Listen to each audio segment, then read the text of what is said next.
Alexia Daval, joggeuse de 29 ans disparue, gendarmerie de la Haute-Saône. Alexia Daval, la jeune femme retrouvée lundi près de Gray, en Haute-Saône, a été étranglée, mais n'aurait pas été violée, a-t-on appris samedi de sources proches du dossier à la veille d'une marche organisée par sa famille pour lui rendre hommage.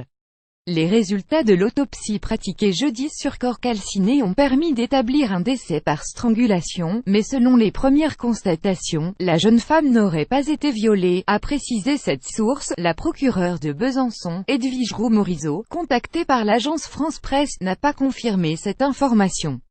La magistrate tiendra une conférence de presse lundi à 11 h au tribunal de Besançon. Plus grand que, à lire aussi une marche blanche organisée dimanche à Gray en hommage à la jeune femme. Beaucoup de questions encore sans réponse. Les résultats de l'autopsie permettent aux enquêteurs d'éliminer certaines pistes, comme celle d'un accident, et de se focaliser sur celle d'un homicide dont les raisons restent à élucider. On connaît les causes de la d'Alexia, mais des examens complémentaires restent encore nécessaires pour en connaître le détail, avait expliqué vendredi Edwige Roux-Morizot.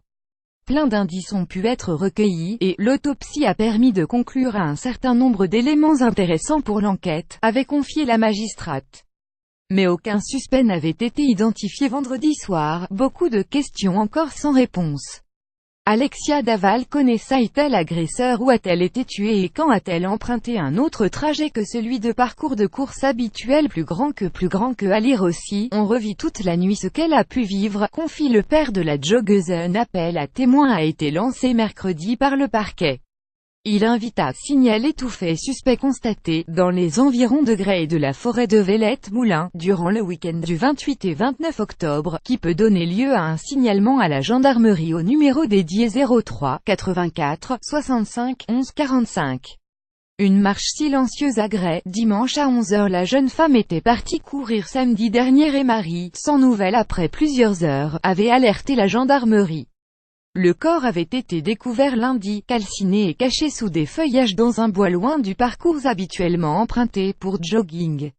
Le corps a été volontairement brûlé par l'auteur des faits, avait précisé le procureur de Vesoul Emmanuel Dupic lors d'un point de presse après la découverte du corps.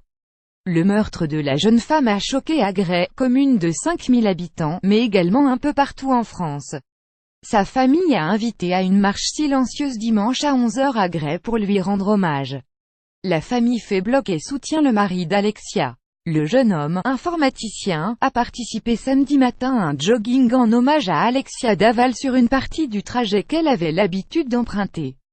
C'était l'activité préférée de ma fille et j'encourage tout le monde à courir. On ne devrait pas avoir le droit de nous enlever cette liberté, a déclaré Isabelle Fouillot, mère d'Alexia Daval, lors du rassemblement. Le maire de Gray, Christophe Laurenceau, espère que le coupable sera rapidement arrêté. Il a demandé à plusieurs reprises à ses administrés de ne pas entrer dans une psychose, mais il leur a aussi recommandé de ne pas sortir marcher ou faire leur footing seuls.